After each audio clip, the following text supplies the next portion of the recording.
Kain tayo ng donut.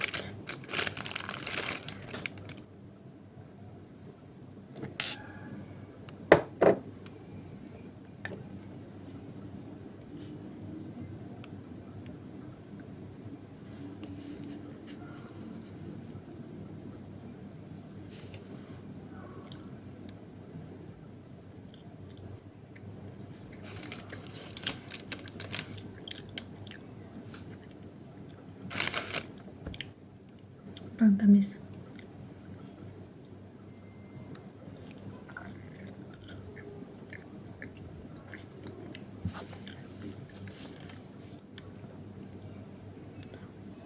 Iba pa rin yung sarap ng donut sa Pinas.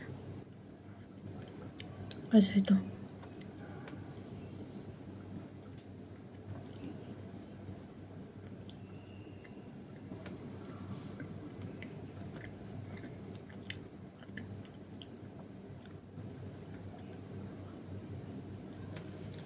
Saan tayo?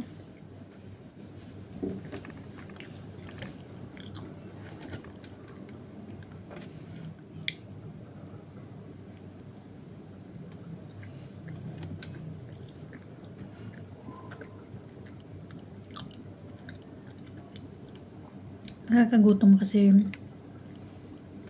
yung pagkain namin. Noodles. Madali ako magutom.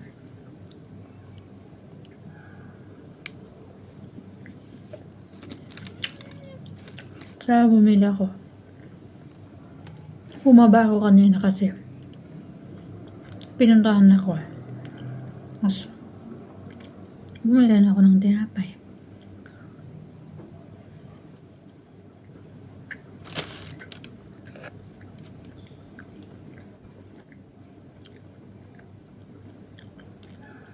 Kasi mamaya hindi ako makakatulog na gutom.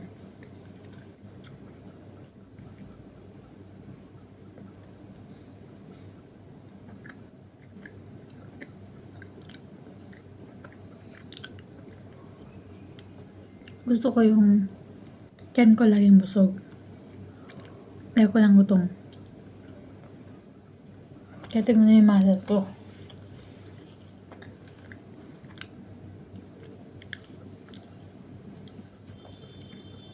Sobrang tamis.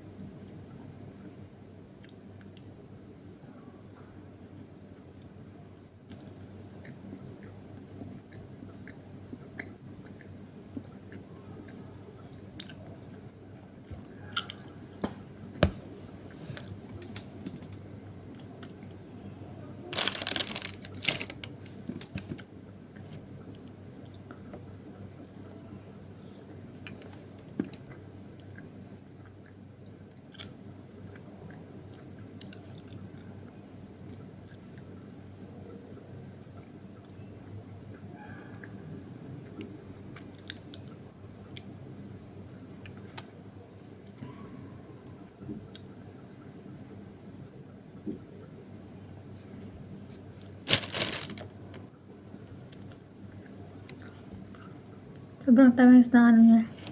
Yung toppings na yung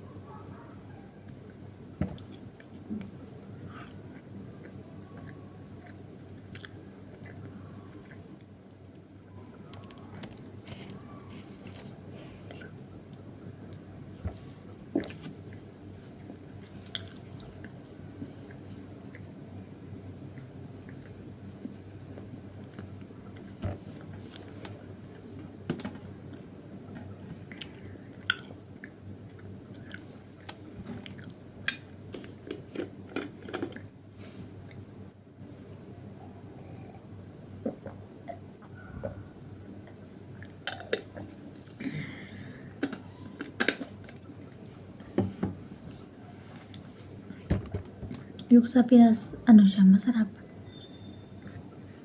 Ito sobrang tamis. Hindi na sana ito binili ko. Ibang flavor sana.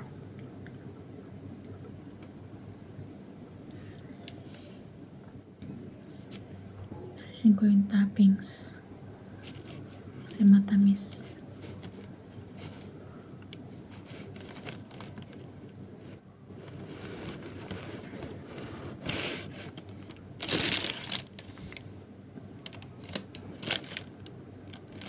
Sayang naman pag di maubos. $160 to.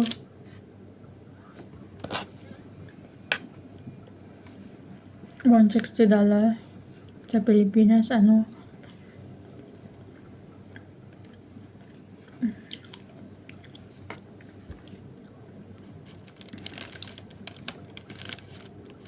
$42 or $45.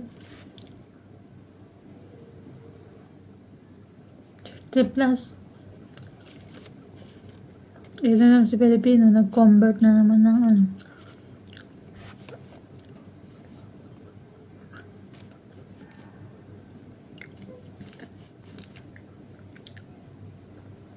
Ganito kami mga OFW. Bibili kami, kino-convert namin sa Philippine money. Tapos pag mahal, hindi na kami bibili. Pero dahil nagugutom ako, kaya bumili ako. Pero kaya $2 lang, $5 lang nasasayangan na kami mga OFW. Pambili namin ng pagkain namin. Pero pagka pinadala namin ang sahod namin,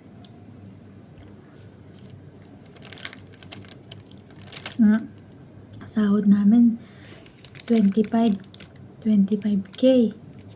Tapos papadala namin lahat. Samantalang pagka bibili kami ng pagkain namin,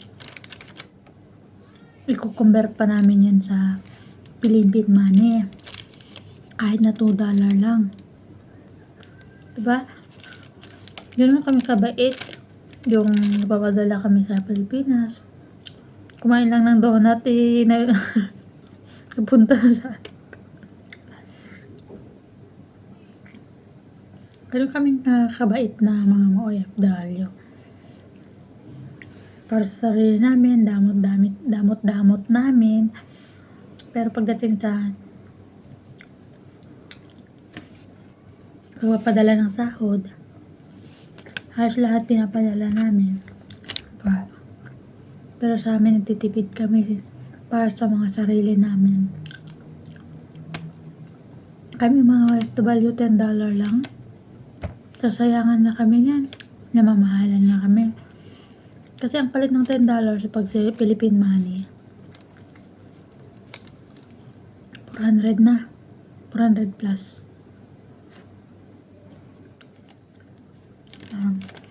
Pero nagde-day off kami. Pero pinipili namin kumain lang ng mga mura.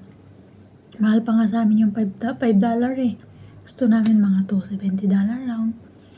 So may tag $1 lang sanang pagkain. Huwag na yung bibilihan namin, di ba? Ang kuripot namin sa sarili namin. Pero pagdating sa mga pamilya namin, pinapadala namin lahat yung pera namin. Ganoon kami kabait ng OFW.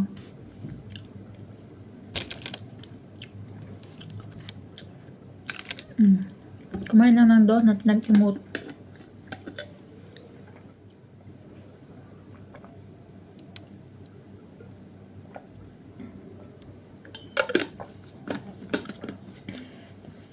Okay, hanggang dito lang ang aking video. Nabusog na po ako. Bye-bye!